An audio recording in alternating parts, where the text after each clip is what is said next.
So I'm going to set up a stream for a couple nights from now to do an open chat to talk about the timeline of Jesus' death, the Passover, and the fulfillment of him being dead 3 days and 3 nights and rising on the third day. And any issues or arguments anybody wants to bring, you can put them in the chat, in the comment section, or bring them to the open stream live. And I'll hope to bring several people in to contribute, but it'll be open for anybody.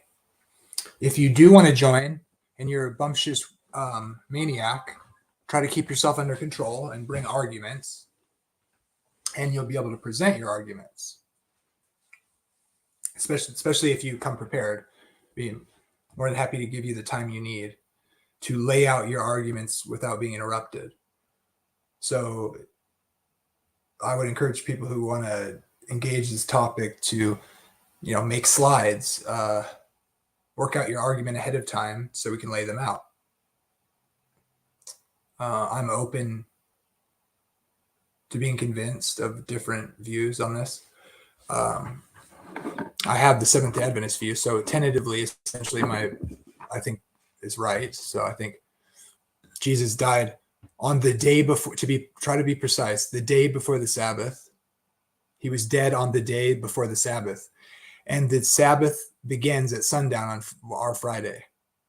So before the sun went down on our Friday, the 24-hour period known as the day before the Sabbath, then the Sabbath is the 24-hour period called the Sabbath. And that 24-hour period would begin on what we call Friday at sundown, and it would end, the 24-hour period called the Sabbath would end at sundown on what we call Saturday. And once the sun goes down on Saturday, it is the 24-hour period called the day after the Sabbath. So for Jesus, so for me, 3 days and 3 nights means 3 consecutive 24-hour periods that are different from each other. He must be dead during 3 different consecutive 24-hour periods that are delineated by the biblical understanding of when a day begins and ends. And that is even to even. So if there's 3 consecutive days that Jesus is dead on those 3 different days, which are defined as 24-hour periods, and they're delineated from each other by the biblical mandate of evening to evening. So all that means, what that means is Jesus dies on Friday before the sun goes down. He is dead on the day, the 24-hour period, that's the day before the Sabbath. If he's dead during any point of the 24-hour period, that's the day before the Sabbath day begins, that's one day he's dead on. And then he's dead on Sabbath, the whole Sabbath. And then sometime after the sun goes down on Saturday, if he just has to be dead for 1 minute, 1 second, also after the sun goes down on our Saturday, when the Sabbath day, which is the 24-hour period called the Sabbath, as long as he's dead when the 24-hour period called the Sabbath ends at sundown, as long as he's dead for 1 minute when that day ends, if he's dead for 1 second on the next day, then he was dead on 3 consecutive days, defined as the 24-hour periods delineated in the biblical model, meaning sundown to sundown. So I believe Jesus died before the sun went down on the day before the Sabbath. The entire 24-hour period called the Sabbath day, he was dead the whole time. And then for some portion that's not given in the text, he was dead on the day after the Sabbath and rose from the dead on the 24-hour period that is the day after the Sabbath. Sometime after being dead on it for some amount of time, after the Sabbath day, which is a 24-hour period called the Sabbath, as long as he's dead on the next day for any amount of time, and as long as he died before the Sabbath day, a 24-hour period that begins at sundown, as long as he was dead for some amount of time before the sun went down on that day, or on the beginning of the Sabbath day, then he was dead on 3 different 24-hour periods that are delineated as 3 different days. And so that's why I think Friday is viable. I believe that the Sabbath of the Passover was a high Sabbath because it was correlated with the weekly Sabbath that year. And so that he rose on Sunday, and that was when they did the wave sheaf offering on the day after the Passover Sabbath, which was the same day as the weekly Sabbath. And so he did rise on Sunday as the wave sheaf offering, so that it coincides with him, the day he rose. I think it's feasible to think that the women indeed bought their spices when the Sabbath day ended on Saturday. When the sun went down on Saturday, as soon as the sun went down, the Sabbath 24-hour period known as the Sabbath ended at sundown, and that they were able to buy extra spices to contribute more spices to the burial, because the majority of burial and preparations for burial had been, there's indication in several texts that they had already prepared, had the things bought for his burial before his death, the day he died, and that the women likely went to buy even more, perhaps for the tomb or his body, and that they were able to do that once the sun went down on Saturday and before they went to the tomb, before the sun came up on the day after the Sabbath while it was still dark. That's my current view. I don't think the spice thing is an issue that can't be resolved. I'm still looking at that, because I don't think you could prove that it's impossible, but I do agree that they wouldn't have bought in the spices during the Sabbath day, any Sabbath day. And so they would have had to buy them if they bought more after. But I do think there's indication that the products they used for the burial had been bought, that Joseph of Arimathea had. And that's evident by Mary, perhaps by Mary breaking the perfume on his feet, and what Jesus says in response. You can watch my part 1, 2, and 3, which we're really just focusing on whether or not the spice issue has to be is a defeating argument for the Friday to Sunday view of Jesus being dead. Now, people will say 3 days and 3 nights. It has to be 3 evenings, and during 3 evening periods are the dark portions of the day and 3 light portions of the day. I don't agree with that. I don't think that is necessary. I think being dead, so in other words, I think 3 days and 3 nights is a way of saying, like an idiom, evening and morning is a day. So 3 days and 3 nights is another way of saying, it's another way of using an idiom that's evening and morning to represent a 24-hour period, because that was how they thought of it, because a day can be broken up by an evening and morning. But I think the intention of that phrase, and I think the way people get 3 evenings and 3 mornings, or 3 day portions and 3 light portions, by making the Wednesday crucifixion day, I think they make Jesus dead for too many periods, and then his body wasn't supposed to see corruption, which is a prophecy. And in the Jewish culture,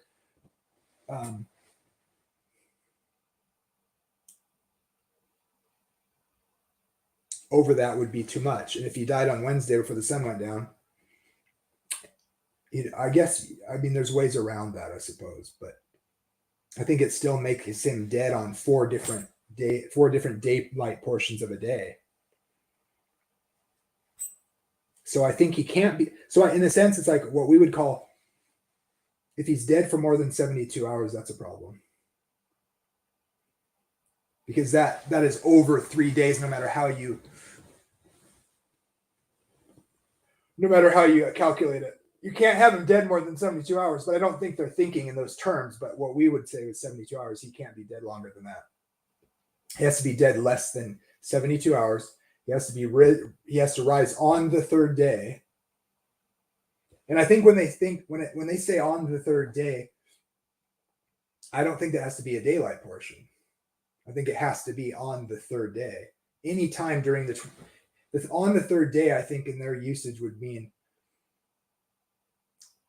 during the 24-hour period that is the 3rd day. Anytime during that, before that 3rd 24-hour period ends, would qualify. In other words, I think when they say on the 3rd day, they just mean the 3rd consecutive day that he is dead on, before that day ends, he has to rise. That's how I would define that. It doesn't have to be during a daylight portion. They're thinking more like, I think they're in general thinking 3 different days. He has to be dead on all 3 days. And he also has to rise on that 3rd day before it ends. And by day, I mean 24-hour period. I think that's the most likely way they were using those terms can be defined in the way it's described in the Bible, the different terminology used. So I'm going to do a stream. So to bring an argument, anybody and everybody, it's going to be an open stream to discuss the issues and to present arguments. So there you have it. That's my view. That's what I'm going to do. And I'll add one last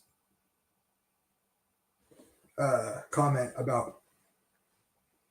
Now, I know people have their different reasons for thinking they know certainly like what day of the week the Passover lined up. I do not. It's hard to explain. I've tried to in a few videos in the past. But when you look at all the relevant data and the different things people appeal to with the Naval Observatory, which I do think they can accurately predict when the sighting of the moon is, but ultimately, because of the lack of records, I think we can do correlations with certain astronomical events. The problem is the way they sighted the moon, we don't know for sure when they would have sighted the moon, and we don't have enough information to know what day of the week it was. So because there's like basically the sighting of the moon can be within 3 days of the astronomical full moon. And so there's 3 days depending on weather and the ability to sight the moon in any given year, and the limited data we would know about that and records. You cannot conclusively know for sure that their sight, how up to 3 days, I think you could be off from the full moon, because the moon looks full for the 3 days around the full moon. It's like 98% is full the day before and the day after. So any of those can qualify for them having having a full moon during Passover. The day before and the day after are like 98% as bright and full. And so you cannot, you cannot distinguish with the eye the difference. And if they had trouble sighting, the new moon could not be sighted because of the way the moon orbits the earth and the angle in the sky, and because of weather.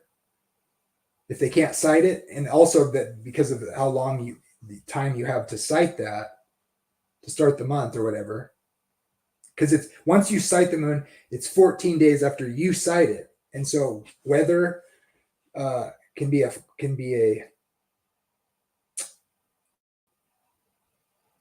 factor on sighting it. And so that would push it 3 days away from what would be on the absolute astronomical full moon. And so